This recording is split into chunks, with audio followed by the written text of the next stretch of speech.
Hello दोस्तों, welcome back to my channel. अगर आपने अभी तक मेरे चैनल को सब्सक्राइब नहीं किया है तो जल्दी से मेरे चैनल को सब्सक्राइब करते। एपिसोड 6 की शुरुआत में जियालिंग की बहन चंगवान से ऑर्डर करने के लिए कहती है। चंगवान कहती है कि ठीक है, मैं जाकर ऑर्डर कर देती हूँ। जियालिंग कहती है कि मैं भी तुम्हारे साथ चलता हूँ। बाहर आने के बाद जियालिंग चंगवान से कह रहा होता है कि मेरी बहन ने भी जो कुछ भी कहा है तुम उन सब बातों का बुरा नहीं मनाना। अब जियालिंग की मॉम सबको खाना शुरू करने के लिए कह रही होती है तो चंगवान के डैड खड़े होकर पहले ये सब कुछ अरेंज करने के लिए जियालिंग की मॉम को थैंक्स करते हैं और कहते हैं कि हमारी बस यही विश है कि हमारी बेटी हमेशा खुश रहे। इसी बात पर ये सारे ड्रिंक करते हैं। अब जियालिंग खड़ा होकर चंगवान के पेरेंट्स से कहता है कि आप लोग फिक्र नहीं करें, चंगवान को खुश रखने की रिस्पॉन्सिबिलिटी मेरी है। अब जियालिंग की बहन लंच के दौरान बार बार चंगवान की फैमिली को ये बताने की कोशिश कर रही होती है कि आप लोग आम से लोग हैं और इन दोनों फैमिलीज का कोई जोड़ नहीं। चंगवान के डैड से फिश खाते हैं तो इनको खांसी आ जाती है। ये देखकर चंगवान और इसकी मॉम फौरन से डैड को देखने लगती है। जियालिंग भी उठकर खड़ा हो गया होता है, कहने लगती है कि तुम दूसरों की तरह इस तरह से परेशान नहीं हो सकते, तुम्हें तो पता ही होगा कि फिश को कैसे खाया जाता है।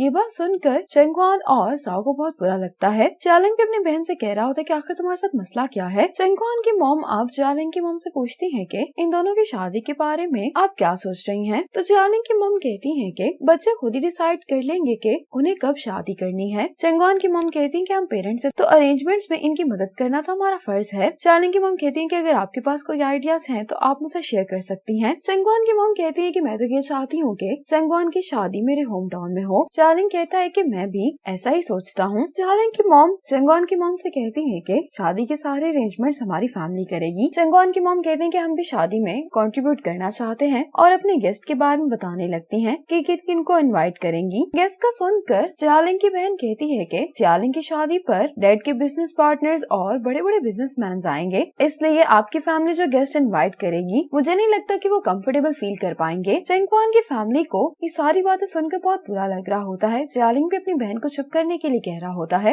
अब जिमिंग भी यहाँ पर आ चुका होता है। चंगवान की मॉम को गुस्सा आ जाता है। ये जियालिंग की बहन से कहने लगते हैं कि तुम्हें चंगवान से मैनर सीखने चाहिए, तुम्हें अपने बड़ों से बात करने की तमीज नहीं है। चंगवान के डैड इसकी मॉम को रिलैक्स करने के लिए कहते हैं। जियालिंग चंगवान के पेरेंट्स से कहता है कि शायद प्रेगनेंसी की वजह से इसका दिमाग सही से काम नहीं कर रहा, इसलिए इस तरह की बातें कर रही है। लेकिन जिस तरह की शादी आप लोग चाह रहे हैं वैसी शादी मेरे माइंड में नहीं है। बहुत सारे बूढ़े लोगों के बीच में शादी करना मुझे ऑकवर्ड लग रहा है। ये सुनकर चंगवान को बहुत गुस्सा आता है। ये जियालिंग से कहती है कि सिर्फ अमीर लोग इंसान कंसीडर किए जाते हैं और गरीब लोगों की कोई अहमियत नहीं है। जियालिंग कहता है कि मेरा कहने का ये मतलब नहीं था। चंगवान कहती है कि मैं समझती हूँ कि तुम सोशल स्टेटस की बात कर रहे हो, वैसे भी मैंने कभी भी किसी अमीर फैमिली में शादी करने के बारे में नहीं सोचा। सिमिंग भी बाहर खड़ा होकर इनकी बातें सुन रहा होता है। मुझे भी पहले यही लगता था कि मैं और जियालिंग एक दूसरे के लिए अच्छा मैच है क्योंकि हम दोनों की फैमिलीज एक जैसी हैं, लेकिन मैंने नहीं सोचा था कि जियालिंग ने मुझसे झूठ बोला है। अगर जियालिंग मुझसे माफी की भीख नहीं मांगता तो मुझे नहीं लगता कि हम यहाँ पर बैठकर ये खाना खा रहे होते, लेकिन अब मुझे लगता है कि हम दोनों की फैमिलीज एक दूसरे के लिए सूटेबल नहीं है। ये नॉर्मल बात है, लेकिन आप लोगों ने हमें यहाँ खाने पर इन्वाइट किया और इन्वाइट करने के बाद आप लोग हमारी बेइज्जती कर रहे हैं। चंगवान गुस्से में कहती है कि अब ये शादी भी नहीं होगी। जियालिंग की बहन कहती है कि जियालिंग को तो आराम से कोई भी लड़की मिल सकती है, लेकिन तुम्हें दोबारा जियालिंग जैसा कोई नहीं मिलेगा। जियालिंग भी अपनी बहन को चुप करने के लिए कह रहा होता है। जिमिंग को भी इनकी बातें सुनकर गुस्सा आ रहा होता है। जिमिंग तो यहाँ पर गिफ्ट देने के लिए आया होता है, इसलिए ये सब कुछ सुनने के बाद यहाँ से चला जाता है। चंगवान की मॉम जियालिंग की बहन से बहस कर रही होती है। जियालिंग की बहन अब कुछ ज्यादा ही इसकी फैमिली की इंसल्ट करना शुरू कर देती है। ये सब देखकर चंगवान को बहुत गुस्सा आ जाता है। अब ये अपनी फैमिली को यहाँ से लेकर जाने लगती है। जियालिंग इसको रोकता है, लेकिन चंगवान गुस्से में यहाँ से चली जाती है। जियालिंग इनके पीछे आता है और इसके पेरेंट्स को भी रोकने की कोशिश कर रहा होता है। चंगवान अपने पेरेंट्स से कहती है कि आप लोग जाएं, आज जो कुछ भी हो तो जियालिंग उसके लिए चंगवान से माफी मांग रहा होता है। तो चंगवान इससे कहती है कि माफी मांगने से ये सारी प्रॉब्लम सॉल्व नहीं होगी। अगर तुम्हारी फैमिली मेरी फैमिली की रिस्पेक्ट ही नहीं करती तो मुझे नहीं लगता कि हम दोनों की भी शादी हो सकती है। जियालिंग कहते हैं कि इतना बड़ा मसला नहीं है, हम चीजों को हल कर सकते हैं। चंगवान कहती है लेकिन हम दोनों को ही रिलैक्स होने के लिए कुछ वक्त चाहिए। अब यहाँ पर एक वर्कर आती है जो कि चंगवान से कहती है कि किसी ने आपके लिए ये गिफ्ट छोड़ा है। चंगवान जब कार्ड पर नाम देखती है तो नाम जिमिंग का होता है। जियालिंग कहता है कि भला तुम्हारा बॉस तुम्हें इतना कीमती तोहफा क्यों देगा। चंगवान गुस्से में कहती है कि मुझे कैसे मालूम हो सकता है। ये कहने के बाद चंगवान यहाँ से चली जाती है। चंगवान जिमिंग को कॉल करके कहती है कि आपने मुझे ये गिफ्ट क्यों भेजा।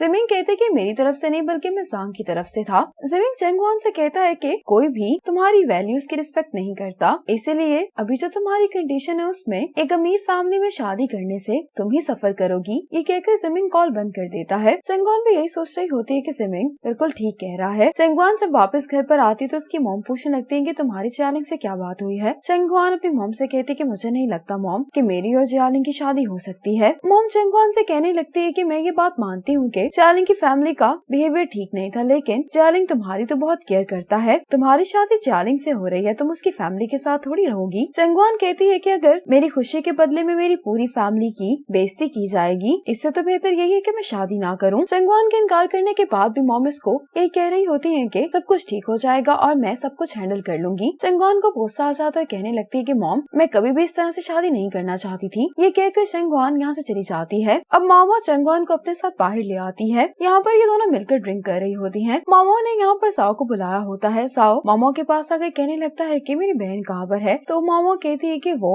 रेस्टरूम गई है। साओ टेबल को देखकर कहता है कि लगता है आज मेरी बहन ने कुछ ज्यादा ही ड्रिंक कर लिया है। ये मामा से पूछता है कि क्या वो ठीक है, तो मामा कहती है कि उसको नॉर्मल होने में थोड़ा वक्त लगेगा। अब साओ को मैसेज आता है, जिसको देखने के बाद ये कहता है कि कुछ दिन पहले मैं एक बहुत बड़ी फर्म में इंटरव्यू देने के लिए गया था और मुझे हायर कर लिया गया है। मामा जब इसका हायरिंग लेटर देखती है तो जाओ के लिए बहुत खुश होती है और कहती है कि तुम्हारे पेरेंट्स तो इसको देखकर बहुत खुश हो जाएंगे। ये जाओ से कहती है कि तुम जल्दी से अपने पेरेंट्स को ये लेटर भेज दो। जाओ ये लेटर भेजते हुए रुक जाता तो मामा कहती कि क्या हुआ। जाओ कहता है कि मेरे पेरेंट्स सेंगवान की शादी की वजह से पहले ही परेशान है, इसलिए मैं उनको बाद में बता दूंगा। वैसे भी ये सिर्फ इंटर्नशिप है। मामा कहती लेकिन ये भी बहुत खुशी की बात है, मैं तो तुम्हारे लिए बहुत खुश हूँ। अब सेंगवान स्टेज पर आ जाती है और माइक में सबसे कहने लगती है कि आज मैं बहुत खुश हूँ क्योंकि मेरी एंगेजमेंट टूट गई है। जाओ जल्दी से सेंगवान के पास आता है, इसको टेबल पर आकर बिठाता है। जाओ ने बहुत ज्यादा ड्रिंक कर ली होती है और ये अजीब तरह की बातें कर रही होती है, इसलिए मामा कहती है कि हमें इसको जल्दी से घर लेकर चलना चाहिए। सेंगवान के पेरेंट्स भी इसकी वजह से बहुत अपसेट होते हैं। अगली सुबह सेंगवान अपनी मॉम से कहती है कि कल मैंने आपसे कुछ ज्यादा ही हार्शली बात की थी, इसलिए आप मुझे माफ कर दें। सेंगवान की मॉम कहती कि क्या तुमने कल ड्रिंक की थी। सेंगवान कहती कि हाँ। सेंगवान अपनी मॉम को अपने लिए परेशान देखकर इनको हक कर लेती और कहती है कि